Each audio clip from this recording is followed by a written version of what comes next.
말씀은 사도행전 17장 16절로 34절입니다. 17장 16절로 34절 한 절씩 교독해서 읽도록 하겠습니다. 바울이 아덴에서 그들을 기다리다가 그 성에 우상이 가득한 것을 보고 마음에 격분하여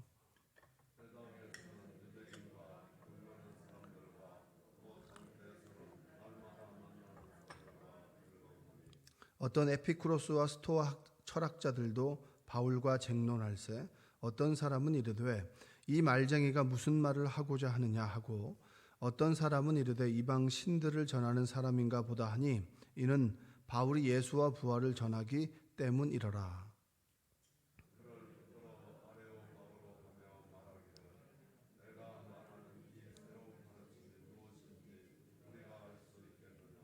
내가 어떤 이상한 것을 우리 귀에 들려주니 그 무슨 뜻인지 알고자 하노라 하니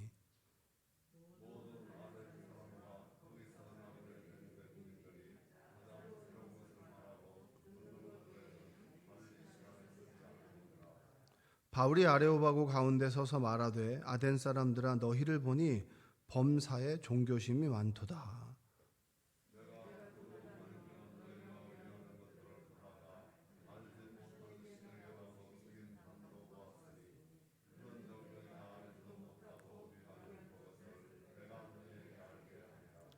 우주와 그 가운데 있는 만물을 지으신 하나님께서는 천지의 주제시니 손으로 지은 전에 계시지 아니하시고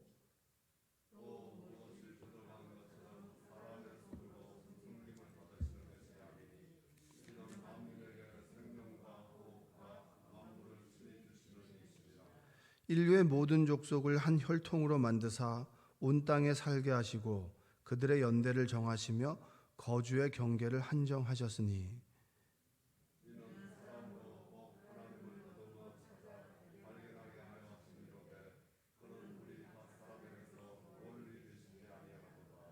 우리가 그를 힘입어 살며 기동하며 존재하느니라. 너희 시인 중 어떤 사람들의 말과 같이 우리가 그의 소생이라 하니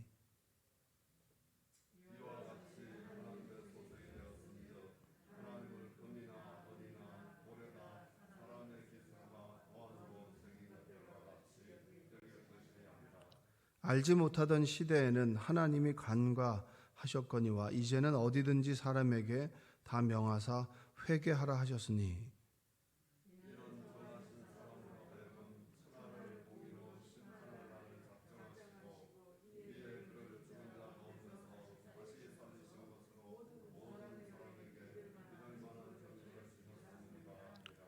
그들이 죽은 자의 부활을 듣고 어떤 사람은 조롱도 하고 어떤 사람은 이 일에 대하여 내 말을 다시 듣겠다 하니 함께 읽겠습니다. 몇 사람이 그를 가까이 하여 믿으니 그 중에는 아레오바고 관리 디오누시오와 다말이라 하는 여자와 또 다른 사람들도 있었더라. 아멘. 오늘도 하나님의 은혜가 여러분의 삶 가운데 함께하기를 주님의 이름으로 축복합니다. 바울이 2차 전도 여행을 떠나면서 이제 데살로니카에 들렀고 그리고 이제 베레아라는 지역 그리고 아테네라고 하는 지역에 이렇게 갔습니다. 그러니까 이제 데살로니카라고 하는 지역은 그래도 복음에 대해서 우호적으로 받아들이고 이제 영접하는 사람들이 있었고, 근데 베레아 지역이라고 하는 지역은 너무 많은 사람들이 이제 마음에 밭이 좋은 거예요. 한마디로 얘기하면 어떤 이야기를 A라는 얘기를 하면 A로 받아들이는 거예요. 근데 이 복병과 같은 지역이 이제 아테네라고 하는 지역입니다. 아테네라고 하는 지역은 이제 철학과 학문의 중심지라고 얘기를 할 수 있는데 모든 사람들의 언어 유희죠. 그러니까 어떤 새로운 지식을 받아들이는 걸 너무 좋아해요. 토론하고 이야기하는 걸 좋아해요. 광장에 모여서 내가 가지고 있는 지식을 자꾸 꺼내서 이야기하는 거예요. 그러면 새로운 지식을 받아들이는 걸 더 좋아하고, 그러니까 얼마나 이제 이 사람들이 머리가 발달하고 말을 잘하고 그리고 새로운 것을 늘 좋아하겠습니까? 근데 그 중에서 이제 바울이 전하는 것도 그 중에 하나인 거예요. 그냥 그 중에 하나. 여러 가지 중에서 여러분들 우리 그 한국 사회는 종교 다원주의잖아요. 그렇죠? 이 종교다원주의라고 하는 게 원래부터 불교, 유교, 그 다음에 요즘에는 뭐 이슬람도 간간히 들어오고, 그 다음에 기독교도 있으니까 종교가 섞여 있잖아요, 우리는. 그래서 뭐 이런 거 이것도 좋고 저것도 좋고 뭐 불교에 가면 불교도 좋고 뭐 기독교에 가면 기독교도 좋고 뭐 이렇게 모든 사람에게 열려 있는데, 그 중에 그냥 뭐 나는 때로는 뭐 불교가 좋고 때로는 뭐 기독교가 좋다, 그러니까 이렇게 받아들이는 게 아테네라고 하는 사회입니다. 그러면 기독교는 뭘 주장한대? 불교는 뭘 주장한대? 천주교는 뭐래? 그 다음에 뭐 유교는 뭐래? 그냥 여러 가지 지식 중에 하나라고 생각하는 거예요. 여러분, 이렇게 받아들이는 사람이 예수님을 잘 영접합니까? 영접하지 않습니까? 영접을 안 하죠. 이게 아테네 사회입니다. 근데 이와 다르게 이제 베레아는 사람들의 마음의 밭이 좋으니까 바울이 예수님의 죽음과 부활을 전하고, 그리고 부활 이후에 우리를 구원해 주실 분이 예수 그리스도이다, 그분이 바로 하나님의 아들이다라고 하는 걸 전하게 됐을 때 진정으로 마음속에 받아들이고, 그리고 그분을 쫓아 살아간단 말이에요. 그러니까 머리를 채운 종교가 아니라고 하는 것이죠. 여러분들이 하나님의 말씀을 진리로 받아들이시기를 주님의 이름으로 축복합니다. 여기서 보면은 철학과 학문에 능통한 사람들이 아테네죠. 그리고 그들을 설명하는 사람들이 오늘 이제 본문에 보면 뭐 에피쿠로스, 그 다음에 그 스토아 학파라고 하는 그런 말이 나옵니다. 오늘 읽었던 말씀 보면 18절 한번 읽어볼까요? 읽어보겠습니다. 어떤 에피쿠로스와 스토아 철학자들도 바울과 쟁론할세, 어떤 사람들은 이르되 이 말쟁이가 무슨 말을 하고자 하느냐 하고, 어떤 사람은 이르되 이방 신들을 전하는 사람인가 보다 하니 이는 바울이 예수와 부활을 전함이로라. 그러니까 에피쿠로스, 스토아파, 여기가 철학에 있는 사조들인데, 이제 에피쿠로스는 그냥 무엇이 나를 즐겁게 행복하게 할 것이냐, 그러니까 무엇이 나를 짜릿하게 만들 것이냐, 그러니까 쾌락을 추구하는 겁니다. 쉽게 말하면 직관적으로 내 몸이 그리고 내 마음이 무엇이 나를 행복하게 만들 것이냐, 이런 것이고, 그러니까 내가 경험하는 것, 그런 것으로 인해서 내가 기쁘고 행복한 것, 이걸 추구하는 것이고, 스토아파는 그냥 이성입니다. 이성, 납득되어야 된다. 그러니까 강하죠. 예수라는 사람이 내가 이해가 돼야 된다는 거예요. 이해가 돼야 되고, 죽음과 부활이 이해가 돼야 되는데, 죽음과 부활이 이해가 되나요? 안 되나요? 하나님, 신이 인간의 몸을 입었다라고 하는 것이 이게 머리로 이해가 되나요? 안 되잖아요. 여러분들이 경험을 안 해봤잖아요. 그러니까 새로운 학문인 거예요. 그러니까 자꾸 물어보니까 바울과 뭐 하는 거예요? 그냥 새로운 신을 전하는가 보다, 이방 신을 전하는가 보다. 아, 재밌네. 그래, 얘기 좀 해보자. 왜냐, 이들은 새로운 학문을 갖는 걸 좋아하니까. 여러분, 똑똑하다고 얘기하고, 많이 배웠다고 얘기하고, 말 잘한다고 얘기하고, 소위 지식이라고 얘기하는 사람들의 모습이 뭐냐? 여러분, 성경이 딱 증언해주고 있는 거예요. 16절 한번 읽어볼까요? 바울이 아덴에서 그들을 기다리다가 그 성에 우상이 가득한 것을 보고 마음에 격분하여. 누구를 기다리냐면 바울과 실라와 디모데, 그 전도의 일행들, 그러니까 바울이 먼저 아테네로 왔단 말이에요. 그 일행들을 기다리다가 도시를 둘러보니까 온통 우상이 가득한 거예요. 똑똑하다고 여기는 사람들, 그래, 자신의 머리를 믿고 지식의 유의를 좋아하고 이야기하기를 좋아하고 논쟁하기를 좋아한단 말이에요. 그들의 모습이 뭐냐면, 그들의 모습이 온갖 우상으로 가득한 거예요. 똑똑하다라고 하는 그런 껍질 속에서 그들의 어떤 이기심과 그리고 자신의 욕심을 채우기 위해서 끊임없이 우상을 만들어내는 모습이 아테네의 모습이라고 하는 겁니다. 여러분, 지식이 있다고 자신의 머리를 믿는다고 하는 사람들의 모습이 뭐냐? 끊임없이 이런 우상 저런 우상을 만들어가는 것. 그러나 지식이 없는데 오직 예수만 알아. 근데 그 예수라고 하는 분이 십자가에서 죽으셔서 부활하셔서, 그러니까 믿는 사람들은, 예수를 믿는 사람들은 가지고 있는 다른 사람들이 볼 때 우상이라고 하는 게 십자가 하나밖에 없는 거예요. 근데 예수를 믿는 사람은 십자가의 죽으심과 부활을 날마다 경험하고 받아들이고 늘 주님과 동행하며 살아간다. 얼마나 심플한 거예요. 여러분, 성경이 그래, 똑똑하다고 하는 너희의 모습, 그래, 종교심도 많아. 그래. 그리고 우상도 많아. 어떨 때는 이거. 우상이라고 하는 것이 뭡니까? 그것을 통해서 내 욕망을 충족시켜 주는 거잖아요. 그래, 저 신을 믿으면 저 신이 나의 욕망을 충족시켜 주고. 그래, 때로는 이 신도 한번 믿어볼까? 근데 여러분 진짜 웃긴 게 뭔지, 그렇게 지식적으로 똑똑하고 많이 알던 사람들이 전하는 것이 뭐냐? 그들이 들어보니까 알지 못하는, 한번 23절 한번 볼까요?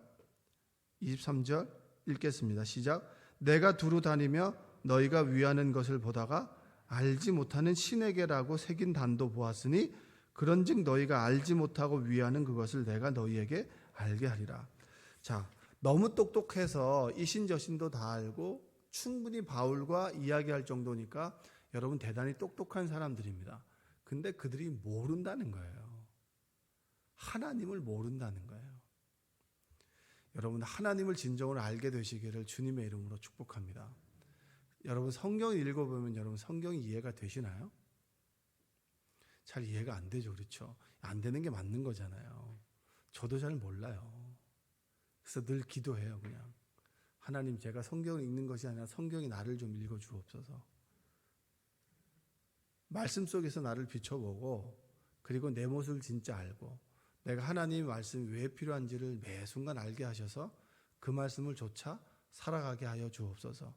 그래서 말 잘하는 사람보다는 여러분 딱 한마디 하는 사람이 좋아요. 난 주님 없으면 못 살아. 이런 사람이 좋은 거 아닌가요? 여러분 전도할 때 뭐 대단하게 이렇게 뭐 논쟁하나요? 여러분 논쟁해가지고 그 사람 교회 온 사람 누가 있어요? 절대 안 옵니다.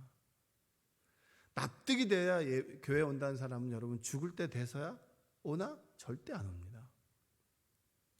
내가 누구인지를 알아야, 나라는 사람이 어떤 사람인 줄 알아야 하나님을 믿을 수 있게 되고, 하나님을 진정으로 알아야 나라는 사람을 알게 되는 거예요.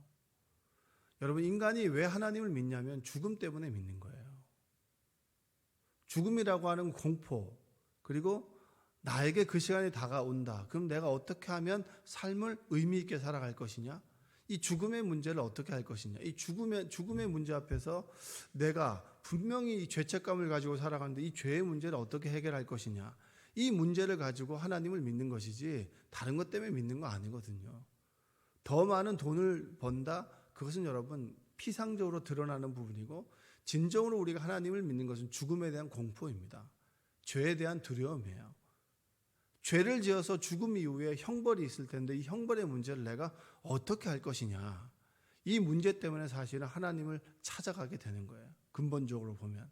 근데 성경은 그들이 알지 못하는 신을 섬긴다라고 보니까 그들은 모른다는 거예요. 하나님도 모르고 그리고 너 자신들도 모르고 그냥 지식의 유의 앞에서 따라가는 대로 살아간다. 가장 무식한 사람들이 뭐냐? 아테네에 있는 사람들이다라고 성경은 실제적으로 우리에게 이야기를 해주고 있어요. 여러분이 많이 배우셨나요? 많이 배운 사람들이 하나님을 제대로 모릅니다.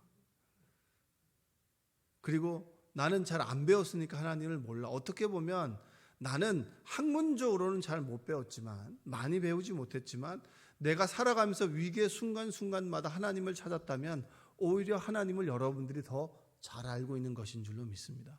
할렐루야. 여러분은 어디에 속하는 거예요? 확실히 그걸 선택을 해야 성경을 볼 때도 알 수 있게 되는 거예요. 그래서 바울이 그들에게 너희에게 하나님을 내가 알려주겠다. 그래서 아테네에 있는 사람들에게 하나님을 알려주는 거예요. 자, 24절 한번 읽어볼까요? 24절 읽겠습니다. 우주와 그 가운데 있는 만물을 지으신 하나님께서는 천지의 주제시니 손으로 지은 전에 계시지 아니하시고. 하나님께서는 뭐라고 얘기합니까? 우주와 만물을 지으셨다. 이 얘기는 너를 만드신 분이다. 그 하나님은 성전에 있지 않는다. 그 그리스 아테네에 가보면 신전들이 엄청나게 많아요. 저도 가봤거든요. 그 그리스 사람들은 조상 때문에 조상 덕에 먹고 사는 사람들이거든요. 그러니까 그 신전부터 시작해가지고 그 뭐 파르테논 신전부터 해갖고 이제 그 보면은 신전에다가 조명을 비춰가지고 저녁에 야경을 보면 진짜 멋있어요. 그렇게 멋있는데 야, 거기를 보면서 신이 거기 있겠지라고 비는 너희들아, 하나님 거기 없다. 하나님은 우주와 만물을 만드신 분이다. 하나하나씩 그들에게 가르쳐 주는데 그들은 머리로 이해를 하니까 이걸 받아들이지 않는 거예요. 여러분, 하나님께서 우주와 만물을 지으셨다라고 하는 얘기는 뒤집어 놓고 보면 우주와 만물 이전에 나를 만드셨다. 우주와 만물을 지으신 하나님께서 나를 만드셨다. 이 얘기는 뭡니까? 여러분이 대단한 존재라는 거예요. 대단하지 않는 존재라는 거예요. 여러분, 우리는 굉장한 존재입니다. 굉장한 존재예요. 지나가다가 벌레가 제 눈에 들어간 적이 있어요. 근데 이렇게 끔찍끔찍 하다 보니까 이렇게 하다 보니까 요 밑에 검은 벌레가 이렇게 내 눈동자에서 자꾸 눈물에서 밀리는 거죠. 여러분, 진화로 인해서 이런 현상들이 일어날 수 있을까요? 여러분, 우리는 너무나 당연하게 생각하지만 우리의 인체를 보면 진짜 하나님을 믿음의 관점에서 우리의 인체의 변화들을 보면 정말 대단합니다. 우리 몸이 더우면 땀을 내고요. 추우면 움츠러들죠. 여러분, 이렇게 우리의 몸이 자연에 유기적으로 반응하는 것을 어떻게 설명할 수 있을까요? 천지 운행하는 모습 속에서 우리의 몸을 볼 수 있고 우리의 몸이 운행하는 모습을 보면서 천지를 운행하는 하나님의 섭리를 볼 수 있는 거예요. 그게 바로 하나님이다라고 합니다. 알지 못하는 신에게, 그리고 너희들이 믿는 수많은 신에게 그 신들의 근원에서는 하나님이 있는데 하나님의 겉모습으로 형상을 만들지 말아라. 너희가 믿는 하나님, 제대로 믿어야 될 하나님은 이런 분이시다 라고 24절에 알려주죠. 25절 볼까요? 읽겠습니다. 또 무엇이 부족한 것처럼 사람의 손으로 섬김을 받으시는 것이 아니니 이는 만민에게 생명과 호흡과 만물을 친히 주시는 이심이라. 우리는 천지를 만들 수 있습니까? 없습니까? 없어요. 하나님께서 천지를 만드셨다는 얘기는 인간은 천지를 만들 수 없다는 얘기예요. 하나님을 알아야 인간이 보인다 그랬죠. 25절에 보니까 무엇이 부족한 것처럼 사람의 손으로 섬김을 받으시는 분이 아니다. 너희들이 손으로 섬긴다고 해서 그분이 받으시고 안 받으시는 분이 아니다. 그분 자체로 그분이 하나님이기 때문에 여러분이 믿는다고 해서 하나님이 되고 믿지 않는다고 해서 하나님이 되는 분이 아니다. 우리는 늘 믿어야 되는 사람이고, 그리고 하나님은 믿어야 되는 분이 아니다라고 하는 걸 얘기를 하는 겁니다. 그리고 26절 한번 읽어볼까요? 6절. 인류의 모든 족속을 한 혈통으로 만드사 온 땅에 살게 하시고 그들의 연대를 정하시며 거주의 경계를 한정하셨으니. 여러분 집이란 공간에서 굉장히 행복하시죠? 그렇지 않습니까? 여러분 송파에 사시잖아요. 송파에 사시면서 송파라고 하는 지역이, 이 묶여있는 지역이 여러분 주민등록 등록도 하시고 여러분의 번지수도 있고 주민등록 번호도 있죠. 그 어떤 범위에 살아가는 것이 행복하십니까? 행복하지 않으십니까? 안정적입니까? 안정적이지 않으십니까? 오늘은 송파, 내일은 그 강남, 그 다음 날은 강북, 이렇게 사는 것이 좋으세요?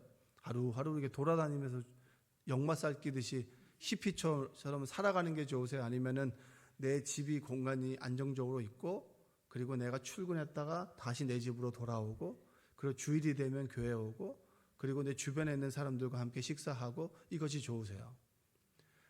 여러분은 아내로 살아가는 게 좋으시죠? 때로 아내이고 직장에 나가면 나는 그냥 일하는 사람이고 친구들과의 관계 속에서는 누구누구고.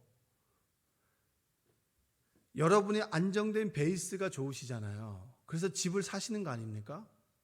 그래서 1년 월세 살다가 2년 월세 살다가 2년은 이쪽 살아보고 저쪽 살아보고 하지 않잖아요. 그게 너무 싫어가지고, 이사하는 게 싫어가지고 뭐 합니까? 대출해서 집을 사는 거잖아요. 안정적인 공간을 원하시죠. 하나님은 안정적인 공간을 원하세요? 원하지 않으세요? 무소부재 어느 공간에나 어느 시간에 계시는 분인데 안정적인 걸 왜 원하겠어요? 우리는 하나님이 아니기 때문에 안정된 공간을 원하십니다. 그래서 하나님께서 뭐예요? 여기서 우리 읽었던 보면 온 땅에 살게 하는 거예요. 이 땅에 살게 하는데, 이 땅에 살게 하는 것도 연대.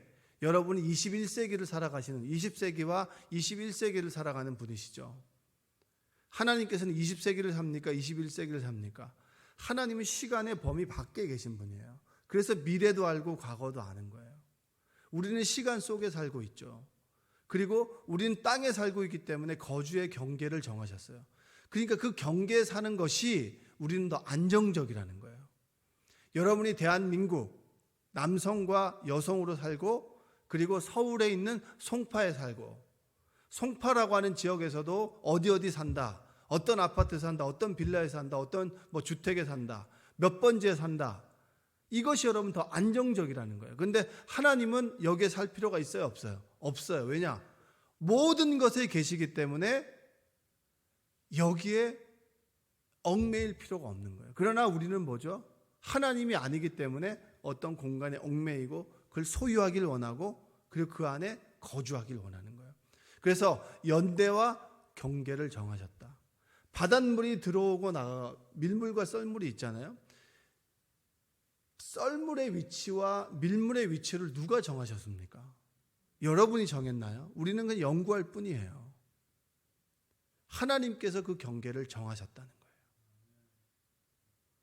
그 하나님을 알면 우리는 경계 안에 살아야 되고 연대가 정해져 있고 여러분의 인생이 길면 100살이잖아요. 그렇죠? 100살을 살아갈 때 어떻게 살아가시겠습니까? 그건 우리가 선택을 할 수 없지만 노력할 수는 있는 거예요. 내가 100살을 살겠지.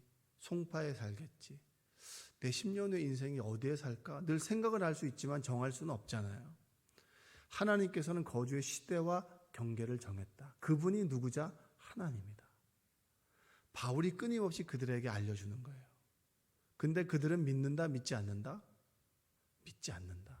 결론적으로 여기 보면 이 34절에 보면 한번 읽어볼까요? 몇 사람이 그를 가까이 하여 믿으니 그 중에는 아레오바고 관리 디오누시오와 하는 여자와 또 다른 사람들도 있었더라. 여러분 수많은 사람들에게 광장에서 이야기하고 전했음에도 불구하고 믿는 사람이 몇 사람 안 되는 거예요. 그만큼 지식이라고 하는 것이 우리의 마음을 강팍하게 만드는 겁니다. 저는 여러분들에게 말씀드려요. 많이 안다고 해서 하나님을 잘 믿는 건 아닙니다. 나라는 사람이 어떤 사람인지 알아야죠.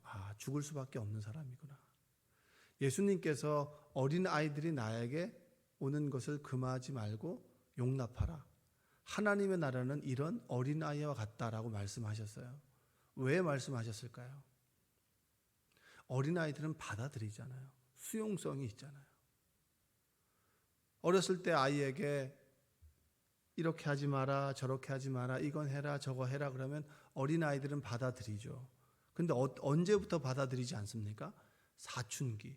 내 머리가 크고 내 자의식이 팽창할 때, 내가 세계의 중심이 될 때, 그리고 나라는 존재가 정말 누구의 터치도 받지 않고 스스로 존재한다라고 하는 그런 자의식이 팽창할 때 부모의 말을 듣지 않습니다.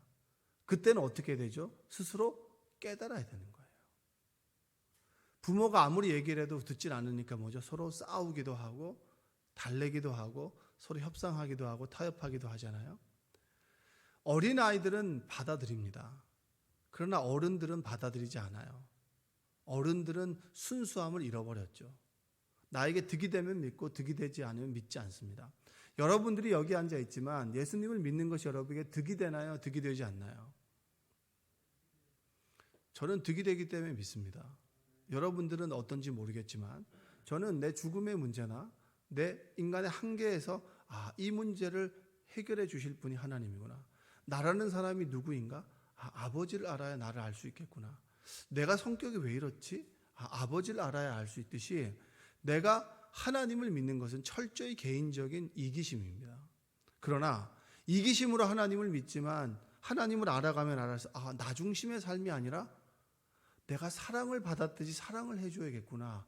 내가 손해를 보는 것이 하나님께서 원하시는 삶이구나. 내가 어떤 삶을 살아야 되지? 하나님을 통해서 하나님께서 말씀하신 성경을 통해서 나는 그 하나님을 알아가고 나를 알아가는 거예요.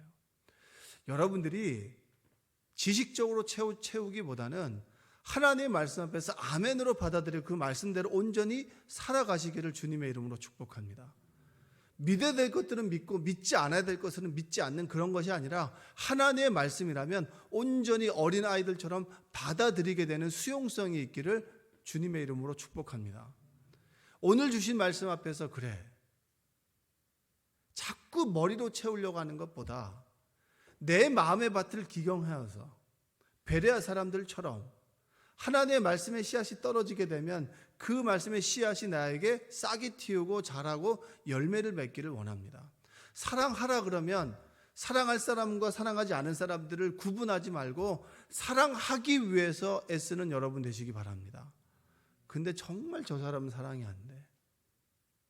하나님, 제가 저 사람을 사랑하길 원합니다. 근데 저에게 사랑이 없습니다. 나라는 사람이 너무나 강팍하고 그리고 너무나 죄인이어서 하나님, 저에게 사랑이 없습니다. 주님께서 나를 죽기까지 사랑하셨던 것처럼 저에게도 사랑을 주옵소서. 이 말이 뭐예요? 나는 정말 사랑할 수 없는 죄인입니다. 주님 없으면 안 됩니다라는 고백 아닙니까? 그 말씀을 살아내면서 내 모습을 발견하게 되고 그 말씀 앞에서 내 모습을 돌아보게 되면서 회개하고 돌이키고 그러면서 하나님 앞에 조금씩 나가게 되는 그런 믿음의 사람들이 되시기를 원합니다. 아테네 사람들, 왜 성경이 아테네 사람들을 얘기를 할까요? 데살로니가, 베레아, 아테네. 아테네는 구원이 없다. 베레아는 있다. 말씀의 문제냐? 밭의 문제다. 여러분, 알려고 하지 마시고 그냥 받아들일 수 있는 믿음이 있기를 원합니다. 정말 말씀을 살아내는 은혜가 있기를 원합니다. 그 살아내는 과정 속에서 깨어지고 부서지는 그런 아픔이 있기를 원합니다. 그 아픔을 위로하시는 하나님을 만나게 되시기를 주님의 이름으로 축복합니다. 기도하겠습니다. 사랑과 은혜가 풍성하신 아버지 하나님, 감사합니다. 정말 똑똑하고 많이 안다라고 하는데 알지 못하는 신을 섬기는 모습을 보면서 바울은 흥분하고 격분했습니다. 그들에게 하나님을 알려줬습니다. 주님의 죽으심과 부활을 알려줬습니다. 하나님을 안다고 했는데 우리는 하나님을 알 수 없으니 하나님께서는 인간의 몸을 입으신 예수를 보내셨고 그 예수님께서 죽기까지 십자가를 지심으로 죽음으로 끝났다라고 여겼던 사람들에게 부활이라고 하는 그런 믿지 못할 일들을, 기적들을 허락하셨습니다. 아, 그렇구나.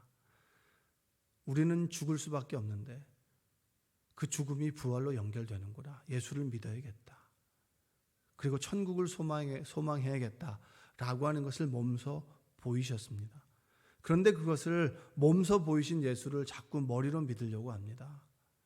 머리로 믿는 사람들이 아니라 가슴으로 받아들이는 사람들 되게 하여 주옵소서.